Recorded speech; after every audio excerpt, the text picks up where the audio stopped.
Hi, everyone, and welcome back to Create and Consume, a podcast about what we make, watch, and buy in the era of digital content. I'm your host, Austen Tosone.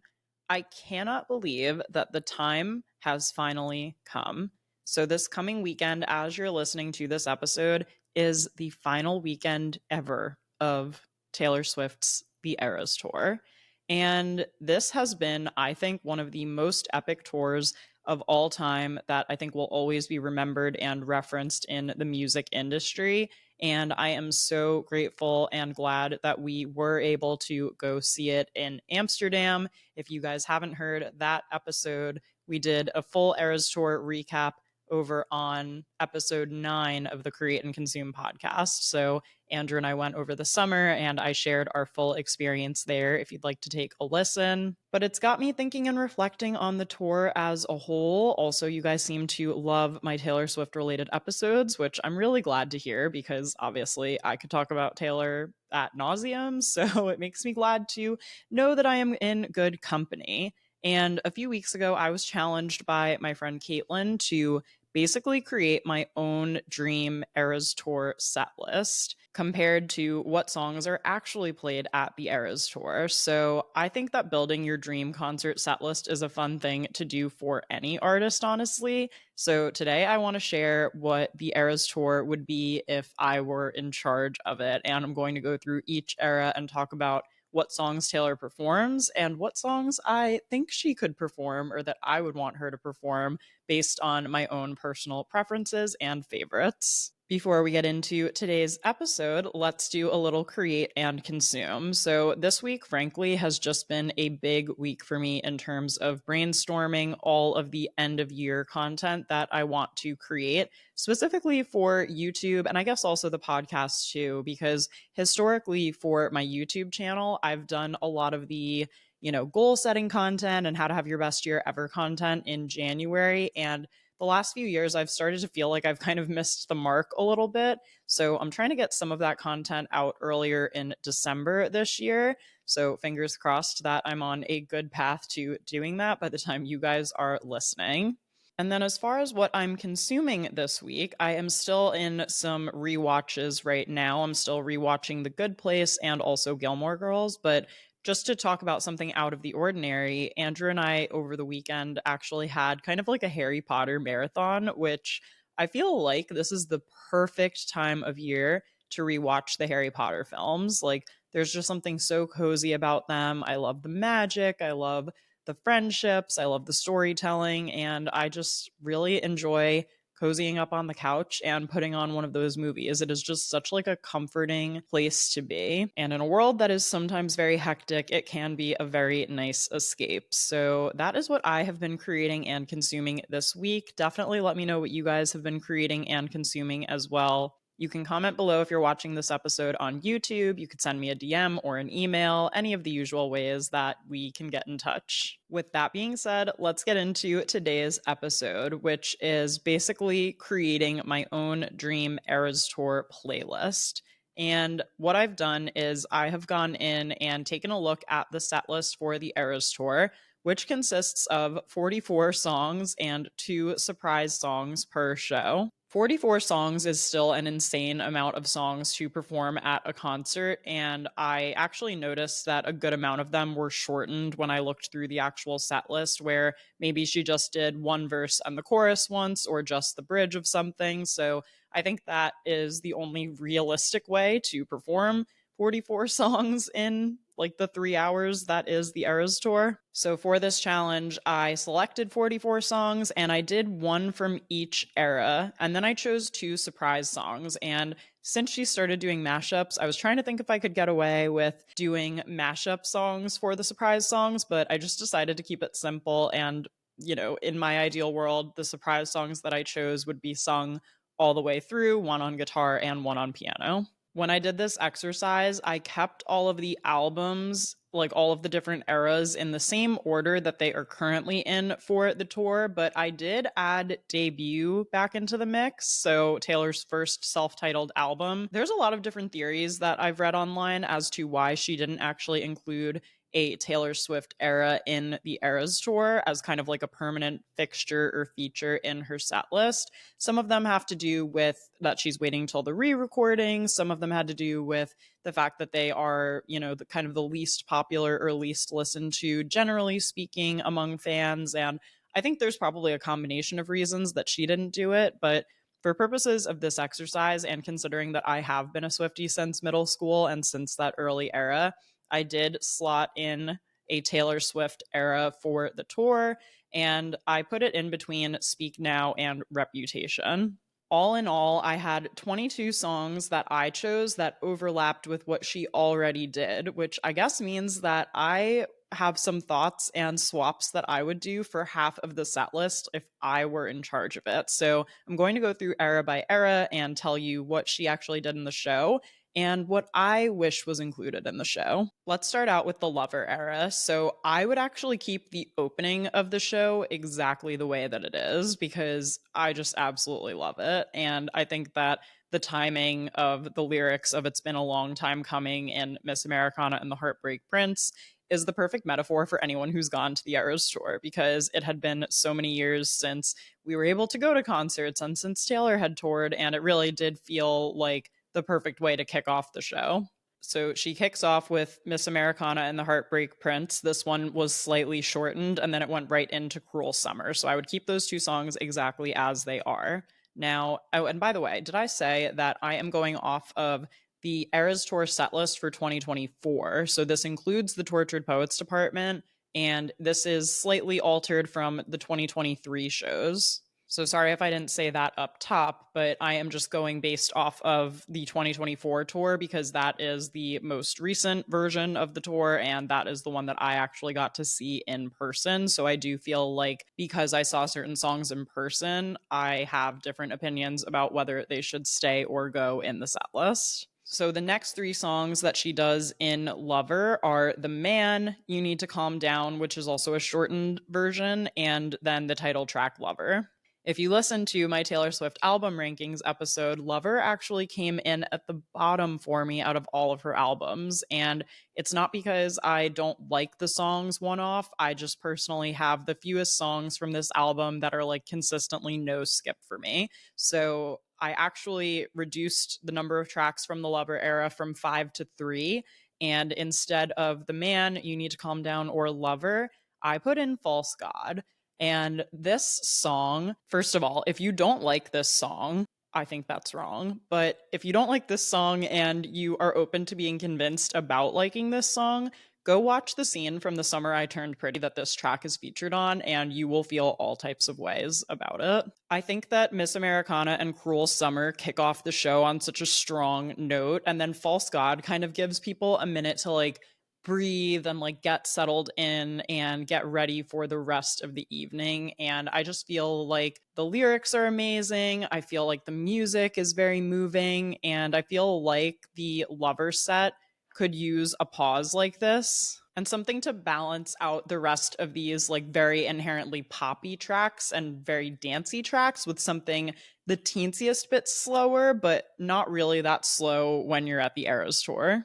So that's what I would swap in, but I would keep 2 of the 5 tracks from the Lover album. Let's move on to the Fearless section. And now this one, I feel like there are plenty of songs from Fearless that I would be happy to see in the context of the Eras Tour, but just for purposes of my opinions, Taylor starts the tour with Fearless, and she does kind of a shortened version of the song. Then she goes into You Belong With Me, and then she does Love Story. Now, all 3 of these tracks are classic Fearless. I really like them, and I was happy with it as is. But if I were to make slight tweaks and alterations here, I would start the set with You Belong With Me, because I think coming off of False God, then that would put us very much back in the upbeat and like optimistic world that is the Fearless album. I think there's a more clear vibe shift when you're going from False God to You Belong With Me. And then I want 15 in the main show. I think 15 is one of the most lyrically smart songs that Taylor has ever written. And to me, when I do think of the Fearless album, this is one of the standout tracks to me. So I would like to see it get its rightful spot in the set list. Although I still just can't believe that like this is the last weekend that the Eras Tour will be happening live. Then after that, I would put in Fearless. And if that one needs to be shortened, I think that's okay. And then I want to end that set with The Way I Loved You, just because that song feels like one of the therapeutic songs that you would want to belt out at the Eras Tour. And I spoke about this when I did my recap episode. But you can't tell me that you wouldn't want to be screaming and crying and kissing in the rain. It's 2 a.m. and I'm cursing your name. So in love, I'm acting insane. And that's the way I loved you with 60,000 other Swifties. Come on, you know you want to do that. And the reason that I did this distribution is because we have that like poppy, optimistic, hopeful song first with You Belong With Me. Then we get into Our Feelings with 15. Then we go back to square one with Fearless, like the You Belong With Me. I feel like it's very similar vibes. And then The Way I Loved You is just like so much more intense and emotional and loud. So she did those 3 Fearless tracks, Fearless, You Belong With Me, and Love Story. I would keep Fearless and You Belong With Me, but I would just swap in those other 2 songs to kind of round out the Fearless era. Okay, moving on to Red, what I thought was my favorite album, but turns out was not my favorite album if you listened to the rankings episode. So in the 2024 Eras Tour set list, this is how the Red album went. First, Taylor started with 22, then We Are Never Ever Getting Back Together, then I Knew You Were Trouble, and then All Too Well, the 10-minute version. So I, of course, want to keep 22 because that song has one of the cutest moments from each show of the Eras Tour, which is that Taylor gives her hat to a young audience member at each show. So each, kid kind of gets to have their special moment with Taylor. I think that is one of the best parts of the show. And I think Red and 22, like that's just one of the first songs that I think of when I think of that album. So I want to keep 22, but I actually want to start the era with Red's title track, which is Red. And this song was just one of those songs that I remember feeling so much the first time that I heard it. And I couldn't imagine how it wasn't like almost everyone's favorite song from the album. And it seems like simple lyrics, like comparing colors to feelings when you think about love, but I don't know. It's just one of those songs that like I truly remember hearing it for the first time and being like, I love that. I need to listen to it again. And compared to some of the other songs on Red, that is definitely like in my top 3. So I would want to start the era with Red and then go into 22. Then I have a little bit of a wild card, and this is a song that I was not a huge fan of when it first came out, or I guess I just didn't really listen to it because it was like all the way in the back of the album as kind of a bonus track, but that is Come Back Be Here. And I don't know what has gotten into me in like the last 2 to 3 years, but that song just like is always sort of playing on a loop in the background of my head for some reason. And I just absolutely love it. I feel like we could do a shortened version of this where maybe we do like the first verse and the chorus, and then we just jump right to the bridge so that it's not as long. Because the next song that obviously I'm keeping in the set list that she has is All Too Well, the 10-minute version. But I also feel like after All Too Well, the 10-minute version, you need like that last little hint of optimism at the end. So I would actually make the last song of the Red set Begin Again.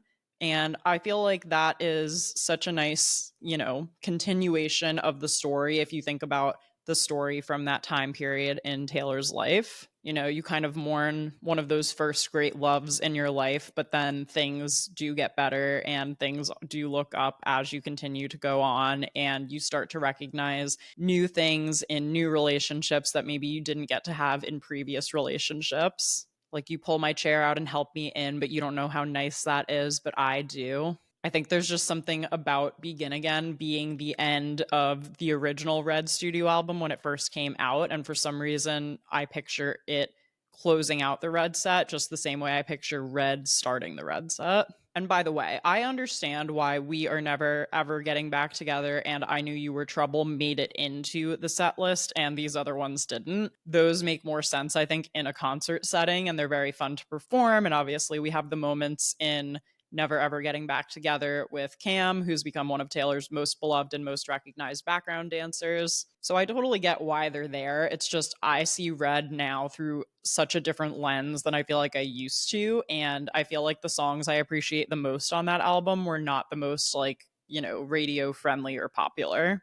Of the 4 songs that Taylor has in the Red set list, I would keep 2, which are 22 and the All Too Well 10-minute version, and I would add Red, Come Back, Be Here, and Begin Again. The next era up is Speak Now. We need to talk about this because literally what happened here. I know that she used to perform Long Live in 2023, but when I saw this show, the only Speak Now song I got to hear was Enchanted. And I think that is bonkers. And don't get me wrong, it was a beautiful era of the show. It was just very short-lived considering there was only one song.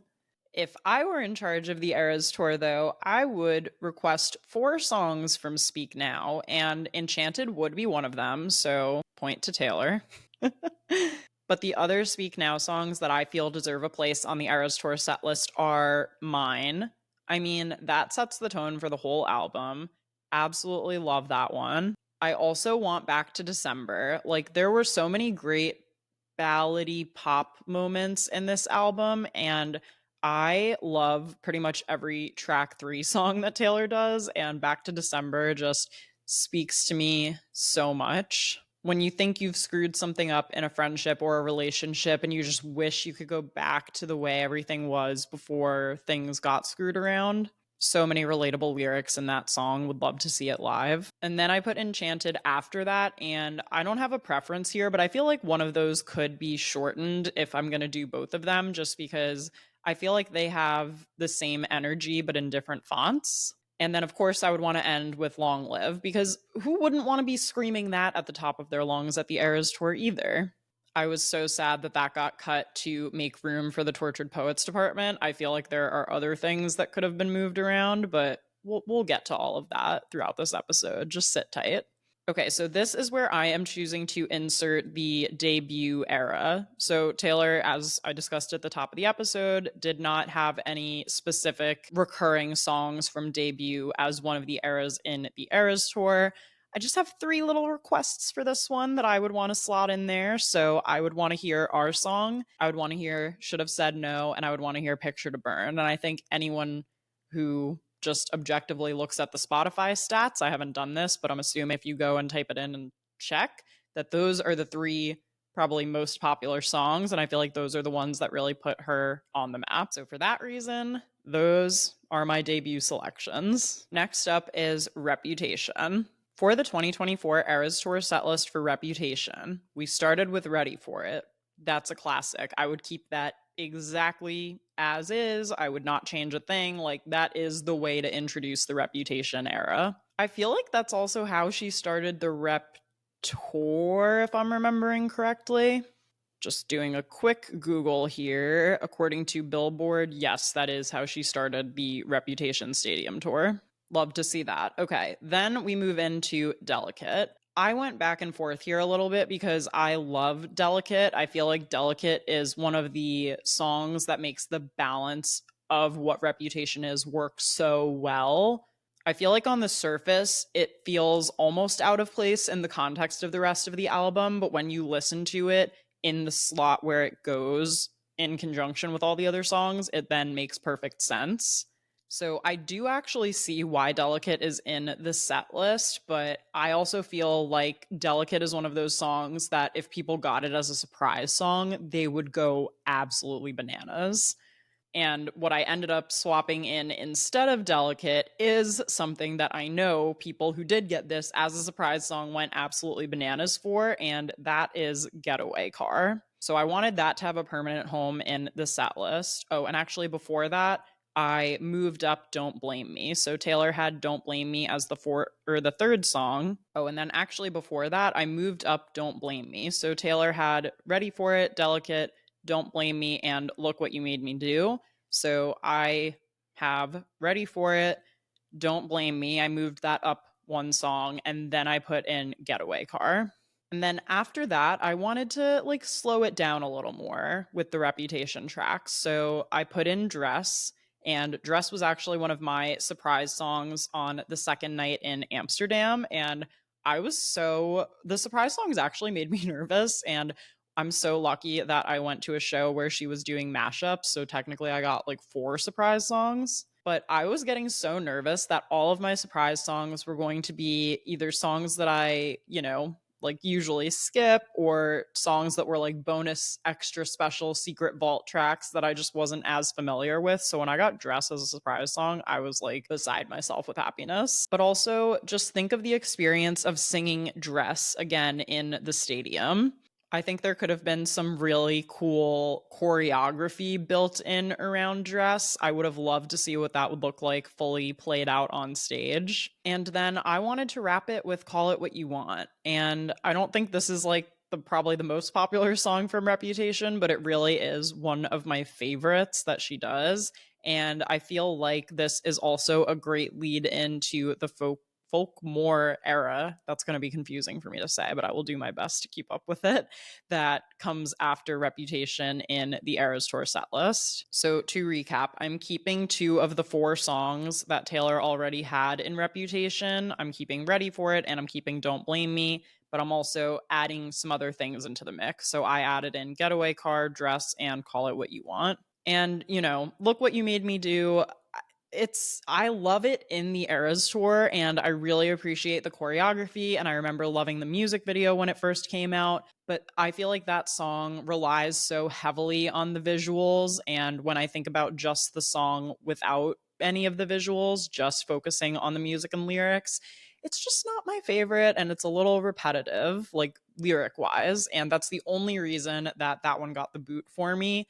But again, I did love the choreography, and I totally get why that song is important to the story of Reputation and why it did end up in the Eras Tour set list. Again, this is just if I happened to be in charge of a tour that is literally ending this week. Okay, so no one come for me. I'm not writing letters to Taylor. I'm not doing any last minute switcheroos. She's not going to listen to my podcast and then say, you know what, Vancouver, maybe I really shouldn't, but look what you made me do in the set list. So nobody panic. And remember, this is all just for fun. Okay, let's move on to the Folkmore era. And this one is a doozy because it's basically a double era. So in 2023, Taylor had separated slightly. I think they were still back to back.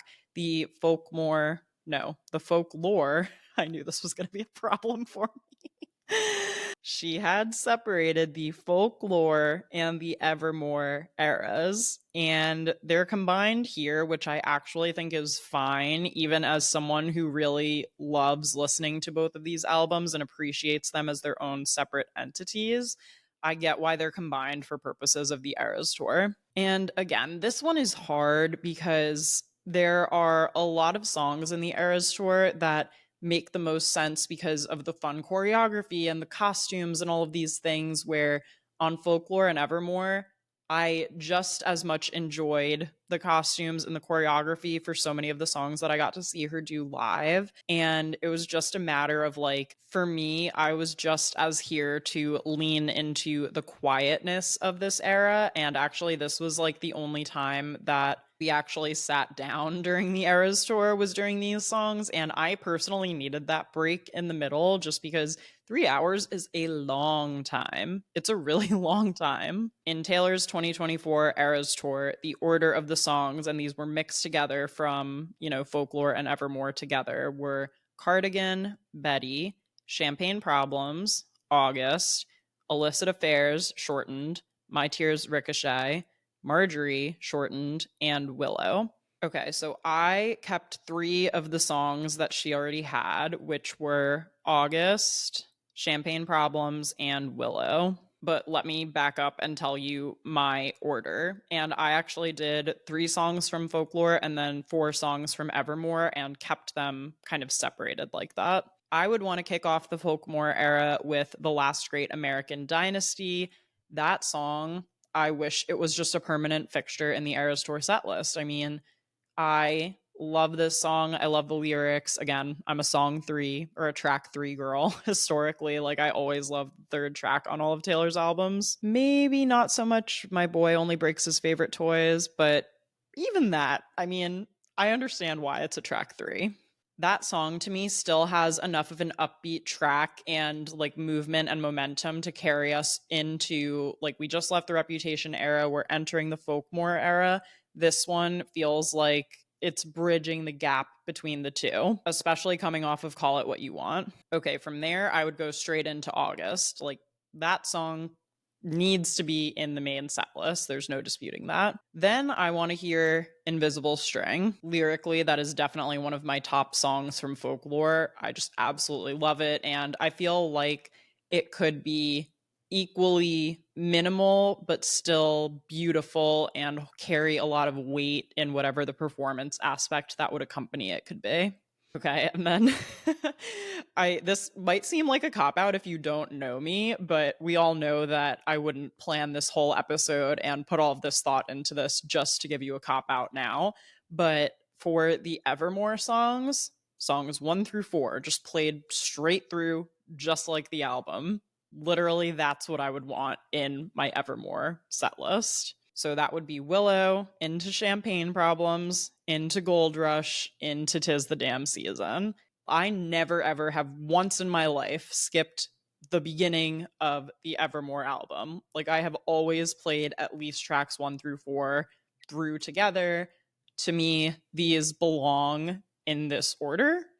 And who am I to argue with Taylor Swift? And like, that's one of the reasons that Evermore for me, I always felt like it was such a strong album, because whenever I would start to listen to it and spend the first, 15 or 20 minutes on the album, if you were just listening straight through, those songs are all amazing.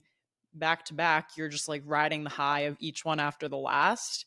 And, I think when you get into the later songs on the Evermore album, you understand why it's like the sister album to Folklore, and why Folklore is kind of always going to have a little bit of an edge, like lyrically, given the fact that we got it first, given the strong storytelling and all of the stuff in there. But those 4 songs on Evermore, like, if we had not gotten the Evermore album, I would want those to be the bonus tracks on Folklore. And they just make sense to me in a cluster and in a group. And Gold Rush is, of course, track 3 on Evermore, which is, it plays like minimum once a week for me from like November through March. It's just a winter song. I don't know what to say. Now, if I could change anything looking at this right this minute, because I did this a few weeks back, I do want My Tears Ricochet in there, because we obviously get the momentous cape movements from My Tears Ricochet. Anywhere I want, just not home. If you have been on TikTok, you know that and why I just did that.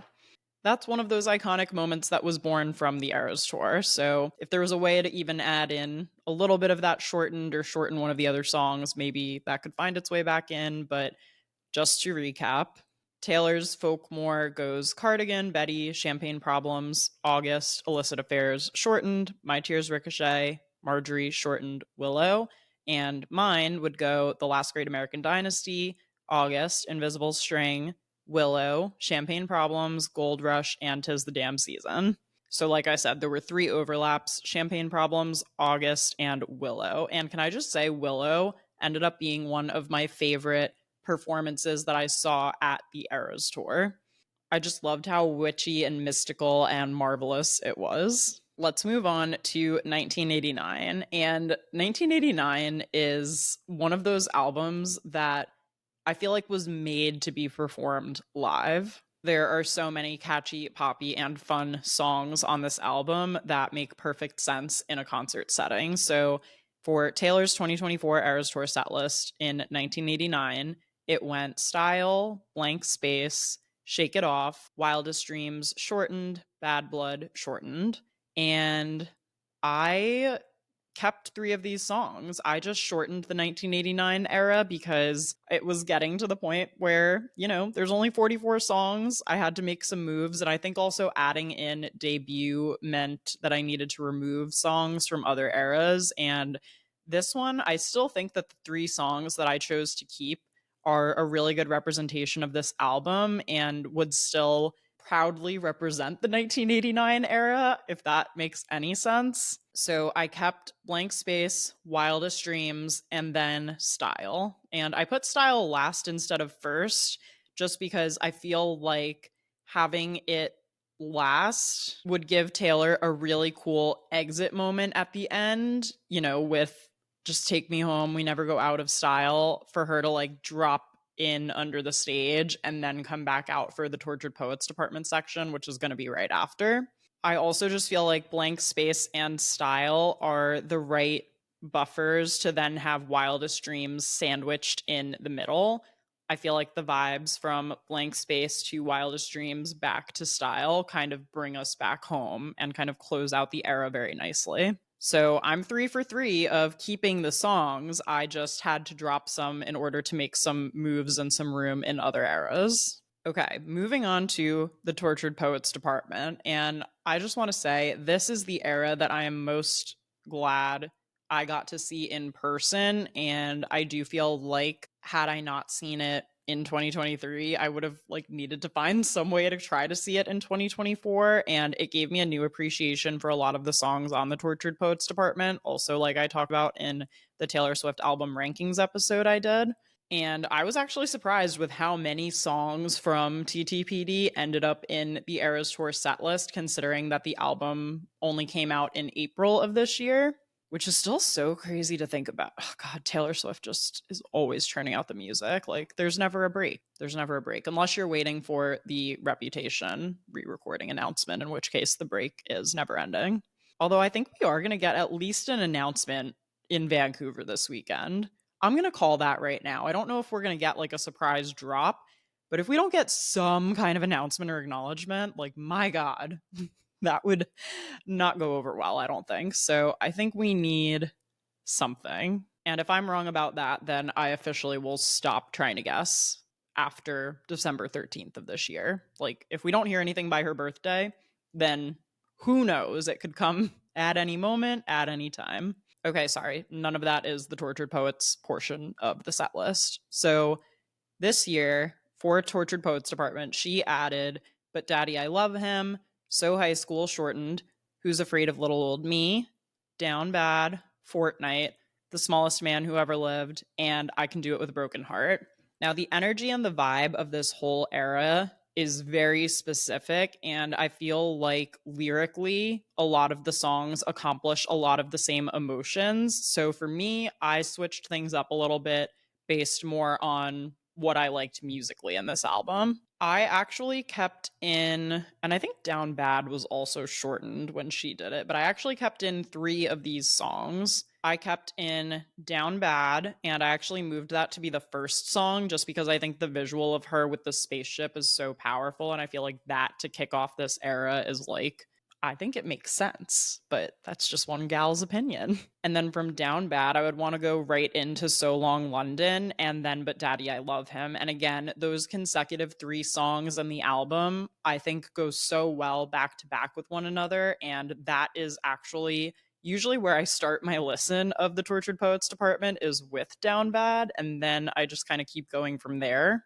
I think So Long London had the opportunity to be one of the most visually stunning displays of choreography and of set design that we could have seen. I just think that there's so much to be said for that song. And it is one of her longer ones, so I would be okay with a shortened version of this, but I just feel like there was an opportunity there to do something cool with it, especially because I actually removed Fortnite because not my favorite song. Like I get it, I get the vibes, but just not my favorite. But we also got a Fortnite music video, and we haven't really gotten music videos for anything else aside from, a little bit of the one with I Can Do It With a Broken Heart. But I just feel like I would have liked to live another song visually in a way that I wouldn't get from a music video. And like I said, for Fortnite, I have one of those already.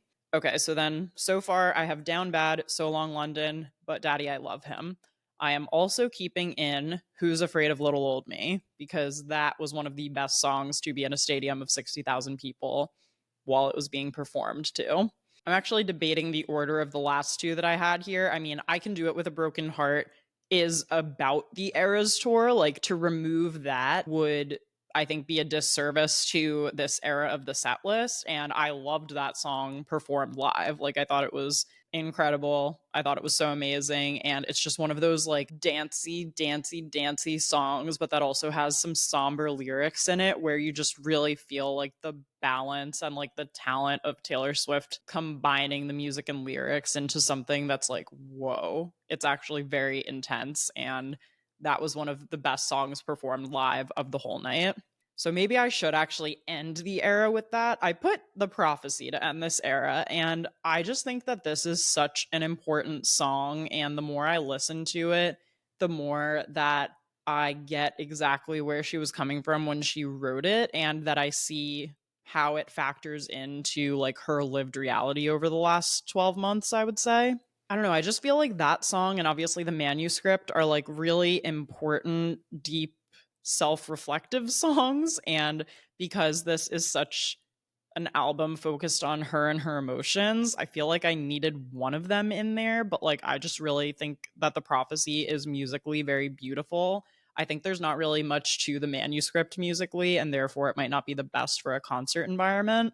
I don't know. So maybe in retrospect, I would swap. I can do it with A Broken Heart. So that's the last song and then do The Prophecy. But I don't know. I think I could go either way with it. And then I actually did also love The Smallest Man Who Ever Lived performed. I think I ran out of songs because I was pulling things from other albums. Like the fact that I had to add in for debut and that there was only one song from Speak Now that I had to buffer out. I think that something just got lost in the shuffle and that happened to be it. Okay. After Tortured Poets Department is when she typically does the surprise songs, like her acoustic set. And my choices for surprise songs, and I think these are, I picked based on a couple of different things. Number one, how excited I would be if I just heard the first few notes of the song and realized that I was going to get an additional song that I truly loved kind of added to this lineup. And then I also tried to pick a song for like my younger self as a Taylor Swift fan and a song that is more reflective of my life right now. So the first song that I picked to be formed on the guitar, obviously, is Teardrops on My Guitar, because that is obviously Taylor Swift's first big single. That's the first song of hers I ever heard. And it's one of the things that made me fall in love with her as an artist. So I would absolutely love to hear the full song. And this is one of those that I wouldn't want in a mashup. Like, I would just want her to perform this with her guitar and have it feel like the Taylor Swift that we discovered all the way back in 2006. And then for the piano surprise song, I actually picked Timeless, which, if you don't know, is a vault track from Speak Now that was released in July of 2023. And this was also actually Andrew and my wedding song. So I mean, from like that lost little girl in middle school who's like, actually, and ironically, the guy in Teardrops on My Guitar is named Drew. I mean, Drew, Andrew is my husband. Like, are you kidding me? Like, there is some cyclical behavior in there. Okay. That is, the universe is in on that somehow, and you can't tell me otherwise. So to think about like how I felt in, like middle school when that song first came out to compared to how I feel now, like being married and, having Andrew and having my dream career and like so many things that it's just crazy, like to think about the beginning and to see where I've ended up at this point in time. And I feel like these two songs are like both ends of the spectrum for me. And also, Timeless is just a beautiful song and it's 5 minutes long. So that would be like extra a little bit of the surprise songs too. But yeah, so those would be my choices for surprise songs. I would love to hear what your surprise song picks would be, though. Like, please do reach out to me and tell me which ones you would be most excited to hear performed if you were at the Eras Tour. Or if you were at the Eras Tour and you just loved your surprise songs, I would love to hear what they are too. And that brings us to the Midnights era to close it out. And Midnights has so many songs that I feel like are great to perform in a concert setting. I did shorten the Midnights track list, though, kind of substantially. So I guess that's also where some of the other songs got distributed out to. But in Taylor's current set list, it goes Lavender Haze, Antihero, Midnight Rain, Vigilante Shit, Bejeweled, Mastermind, Karma. I kept 3 of these in my lineup, and I added in one that is another song that I know when people got it as their surprise song, they, like, freaked out over, and I would have freaked out over as well.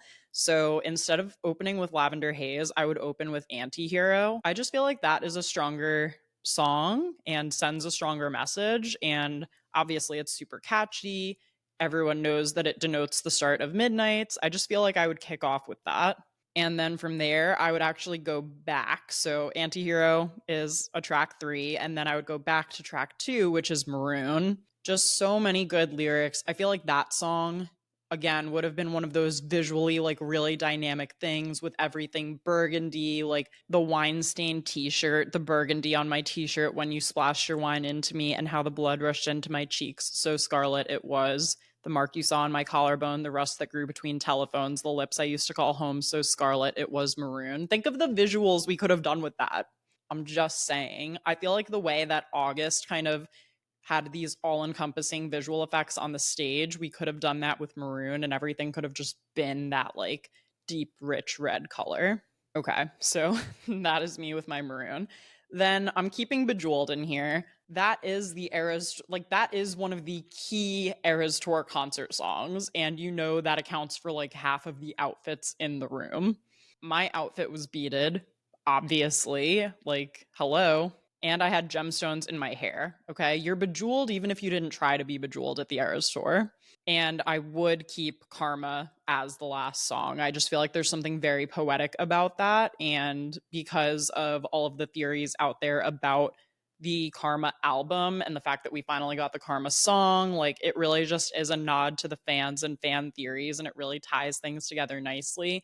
Not to mention, it just is a great way to finish with a bang. And when the confetti comes down and everyone's smiling and happy, like, oh, we just love to see it. Okay, so that means that Midnight Rain, Vigilante Shit, and Mastermind got the boots. I would like to see Mastermind maybe mixed in and done as a mashup song, as a surprise song. If this has already been done, obviously, my apologies. I will go back and look.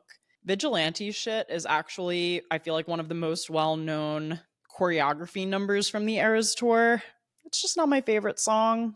It's, it is what it is. And same with Mastermind. I feel like one verse or one line of Mastermind could maybe, like, be the conjoining factor of songs, but there's just not enough there for me to, like, fit it into the last era of the Eras Tour. Oh my god. So that is the Eras Tour Austen's version. And if you guys were curious, I actually also put all of these together in the order I just described to you, in a Spotify playlist. So I will link that playlist in the show notes in case you'd like to go listen to the Eras Tour according to me, and let me know what your thoughts are.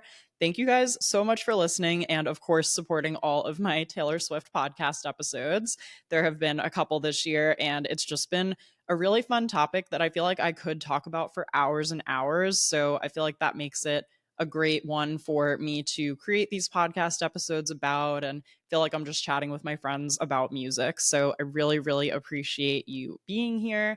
As a reminder, you can support Create and Consume for free by doing any of the following. You can leave Apple and Spotify ratings and reviews. You can like, subscribe, and hit the notification bell if you're watching this episode on YouTube. You can follow along at Create and Consume Pod on Instagram and TikTok. You could send this episode to a friend who might enjoy it. And as always, don't forget to check out createandconsumepodcast.com for episode recaps and more. Thanks so much for listening, and I'll talk to you soon.